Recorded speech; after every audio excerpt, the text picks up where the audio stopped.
It's tea time! Let's go!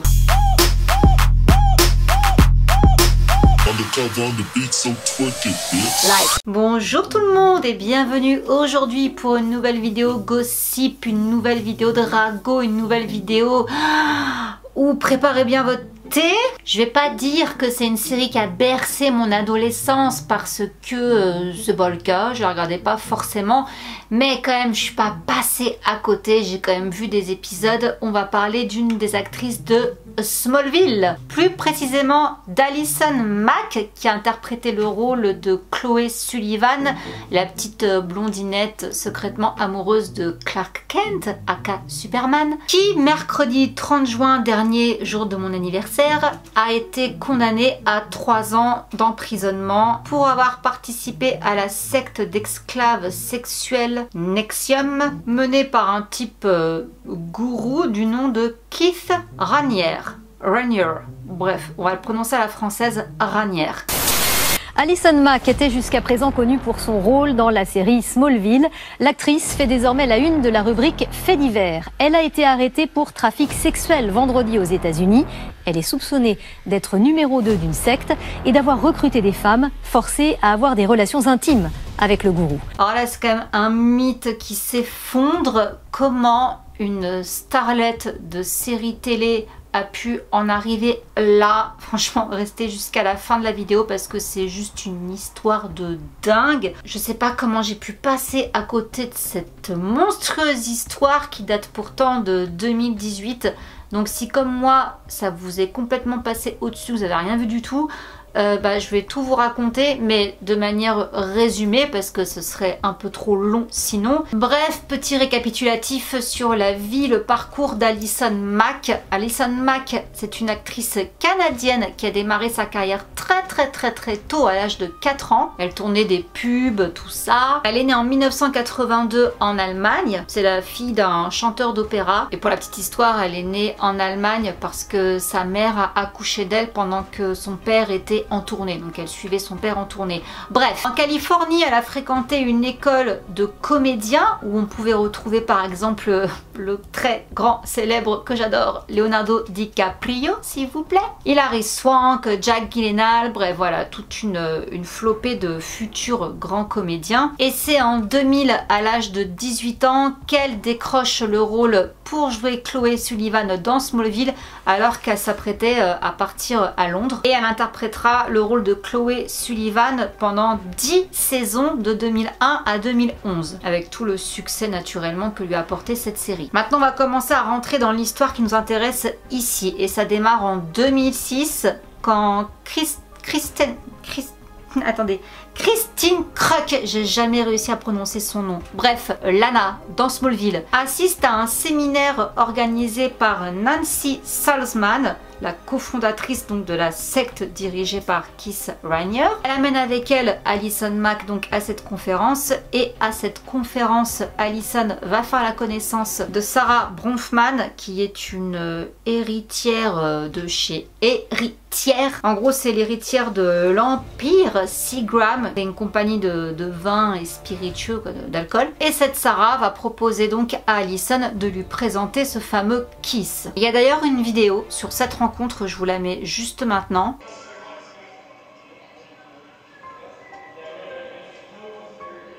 Is art important to you? Yes. Why? If you feel that art is necessary for that, that's almost a self-condemnation.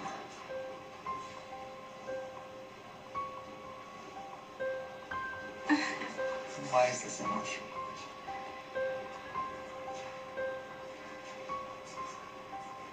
Hi.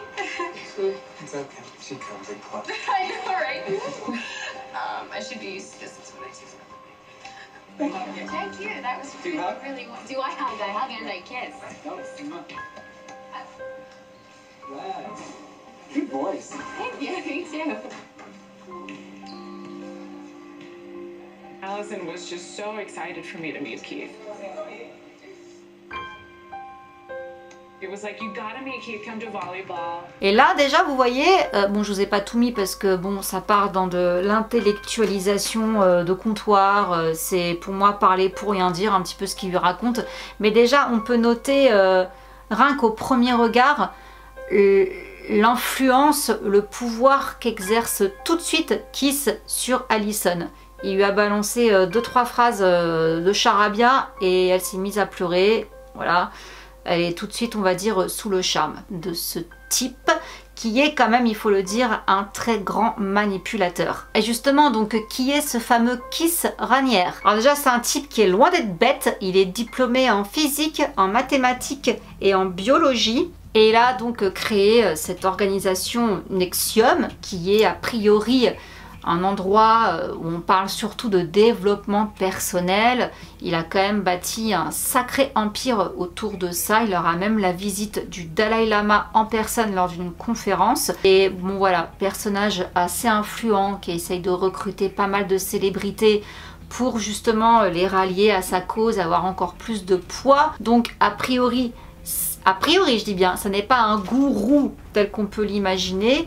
C'est plutôt voilà, quelqu'un qui aide les gens à se sentir mieux, à atteindre leurs objectifs. Et ce qu'il va promettre à Allison quand il va la rencontrer, c'est tout simplement de l'aider à être plus heureuse et à être une meilleure actrice. Il est quand même important de souligner qu'à ce moment-là de sa vie, Allison, elle était justement pas très bien, elle était un petit peu perdue, on va dire. Voilà, sa carrière marchait bien, mais en tout cas au niveau personnel et spirituel, il y a une amie comédienne à elle qui s'appelle Christine Lakin qui dit justement qu'elle avait vraiment besoin de quelque chose de plus grand, d'un genre de signe qui donnerait un but et un sens à sa vie. Et c'est justement là, cette faille-là, que ce type Kiss, ce fondateur de NXIVM, a vu en Allison, et il a vu justement en quoi il pouvait tirer profit de cette fille qui a quand même, je vous rappelle, à l'époque une grande influence.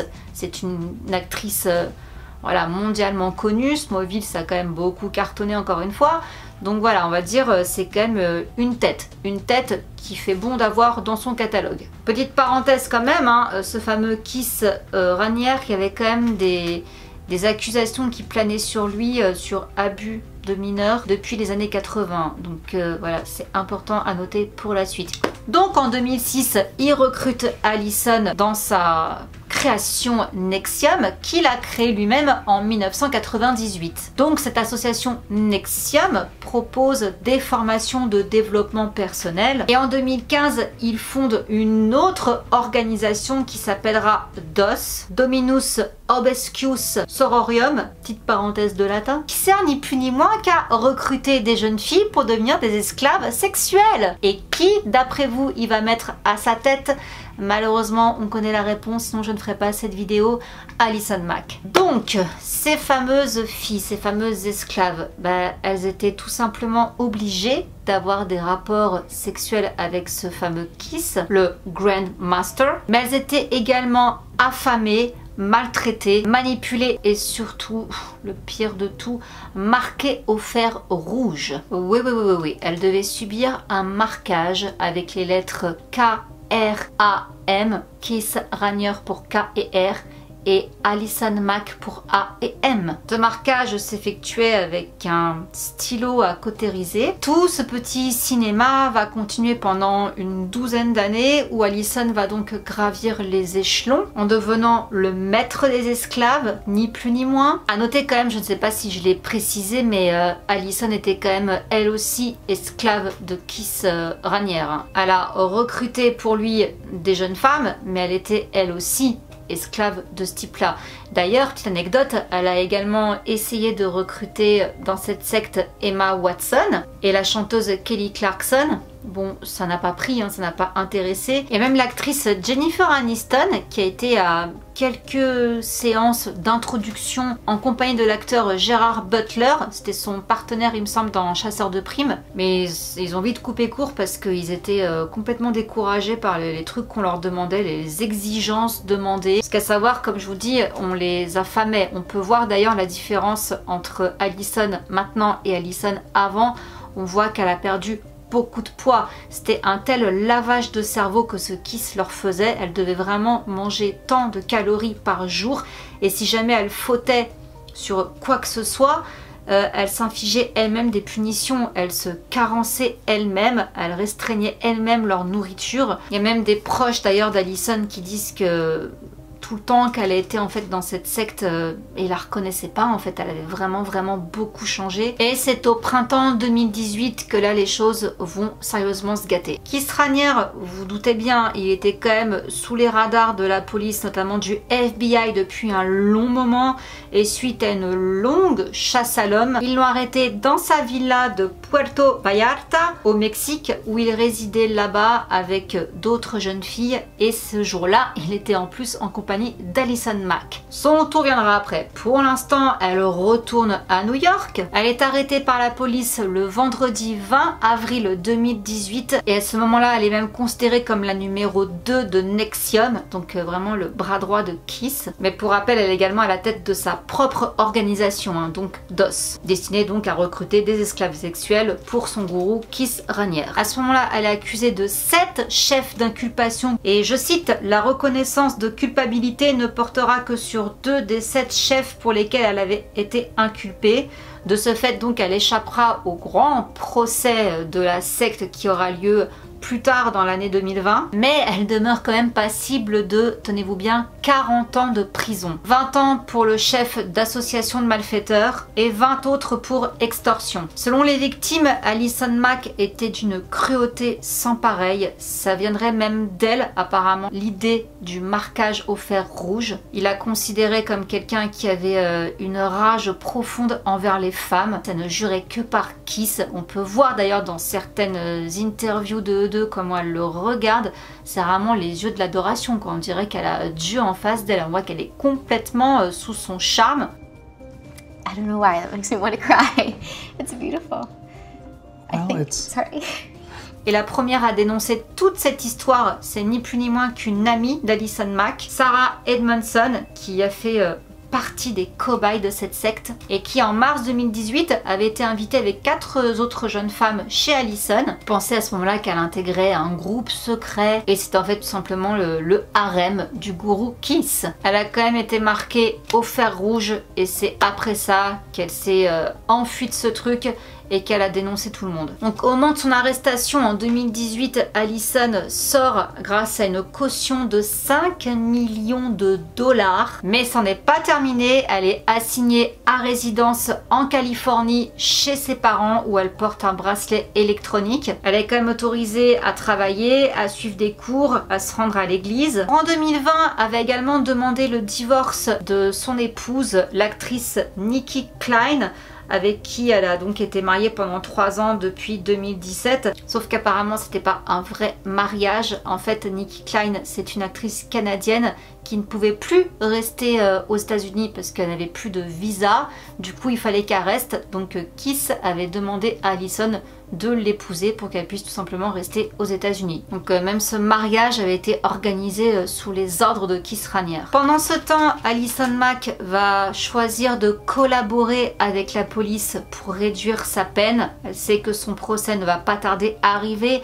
En attendant, il va y avoir donc le procès de Keith Raniere lui-même en octobre 2020. Et là, attention, tenez-vous bien, il a pris 120 ans de prison. 15 victimes ont témoigné contre lui, dont une identifiée comme Camilla, qui a révélé avoir été contrainte d'avoir eu des rapports sexuels avec lui à partir de l'âge de 15 ans. Donc là, au moment du procès, elle en a 30. Et Allison a donc apporté une preuve qui leur manquait, à savoir un enregistrement audio où on entend Kiss et Allison parler du fameux marquage au fer rouge des victimes. Et là, on entend Kiss lui dire qu'en gros, ce qui serait bien, ce serait que les victimes choisissent d'elles-mêmes de se faire marquer, d'essayer de leur ramener la chose, de les manipuler pour qu'elles pensent qu'en fait c'était leur idée. Et c'est donc, comme je vous disais au début de cette vidéo, le 30 juin que la sentence est tombée pour Allison Mack, à savoir donc 3 ans de prison. Donc on est passé au début 40 ans, après il était question de 17 ans, maintenant pour finir à 3 ans de prison, 20 000 € d'amende. Bon, bref, je vous finis l'histoire avant de donner mon avis sur la question. Elle s'est prononcée donc le mercredi 30 à la cour en exprimant ses regrets, à quel point elle avait honte de ce qu'elle avait fait. Elle dit qu'elle a fait des choix qu'elle regrettera à jamais, qu'elle est désolée pour toutes celles qu'elle a amenées à NXIVM et qu'elle est désolée de les avoir exposées aux abus d'un homme malade. Bon, quand on sait que les victimes l'ont vraiment décrite comme quelqu'un de cruel, de prédateur et d'inhumain. Vous pensez bien que les excuses c'est pas passé, c'était pas suffisant pour tout le préjudice encouru. Au moins on va dire elle reconnaît un petit peu sa culpabilité dans l'histoire, contrairement à Kiss qui lui jusqu'au dernier moment proclamait son innocence. Pour lui toutes les relations sexuelles qu'il avait eues étaient complètement consenties, mais on parle quand même d'un type pour qui le viol n'existe pas. Voilà, à savoir par exemple un père qui abuse de sa fille, c'est pas très grave, on peut être consentant, c'est pas non plus la mère à boire quoi. Donc vous voyez un petit peu le genre de barjot à qui on avait affaire. Donc ce qu'il considère comme l'œuvre de sa vie, NXIVM, aucun remords. Il avait fondé cette organisation donc en 1998 à Albany, dans l'état de New York, donc pendant près de 20 ans. Hein, c'était une secte déguisée en association de développement personnel et professionnel. Et ce qui est bien, c'est qu'il n'y a pas que lui non plus qui a mangé. Hein. Les 5 autres femmes qui étaient à ses côtés, qui ont participé à tout ça, ont toutes été reconnues coupables. Concernant Kiss, naturellement, c'est lui qui a pris le plus gros, mais de toute façon, étant donné sa réaction, tout ce qu'il a pu dire lors du procès, le procureur fédéral a dit que vu qu'il ne montrait aucune empathie pour ses victimes, il continuerait à commettre des crimes s'il était libéré, donc il valait mieux qu'on le mette au chaud jusqu'à la fin de ses jours. J'ai été faire un petit tour sur l'Instagram d'Allison et mon dieu, qu'est-ce qu'elle se mange comme commentaire de haine. Là pour moi sa carrière c'est fini. Enfin là Allison de toute façon elle faisait plus grand chose hein, depuis qu'elle avait intégré cette secte, à part quelques apparitions par-ci par-là, sa carrière est complètement foutue, son image est complètement foutue. Cette histoire m'a vraiment perturbée parce que je vous dis, même si j'étais pas une fan de Smallville, c'était quand même en fond à la télé tous les jours quand j'étais jeune. Et ça me choque parce que même là, quand je vois des photos d'elle, des vidéos d'elle avec sa petite bouille, sa petite coupe de cheveux, petite blondinette toute mimi, j'arrive pas à le croire quoi, j'arrive pas à l'imaginer en fait faire ça. Je vois rien en fait sur elle, j'ai même vu une vidéo, elle est en train de chanter, elle se met à pleurer. Pour moi, il lui a soit complètement lavé le cerveau, soit c'est vraiment une sacrée comédienne quoi. Je pencherais peut-être beaucoup plus pour le fait qu'il l'a complètement endoctrinée, mais malheureusement, même si voilà, je suis certaine bien sûr qu'elle a été endoctrinée là-dedans, bien sûr que lui aussi elle avait le cerveau, bien sûr qu'elle aussi elle a été la victime, mais je n'arrive pas à comprendre que justement tu n'arrives pas à un moment donné à faire la part des choses.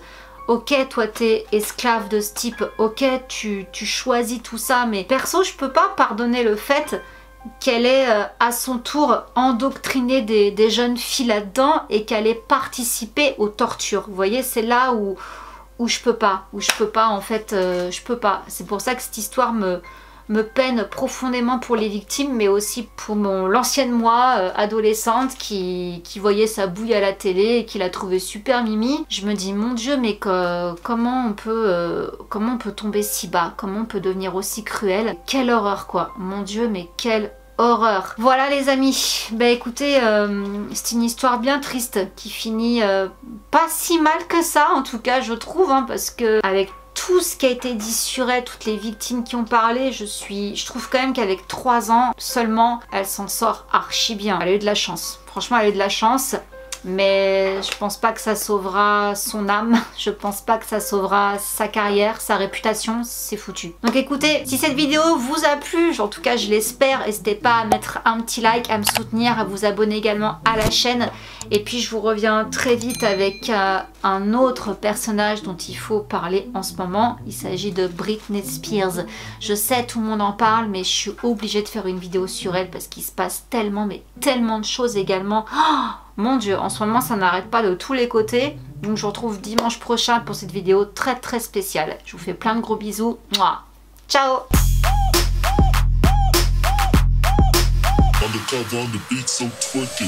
Like.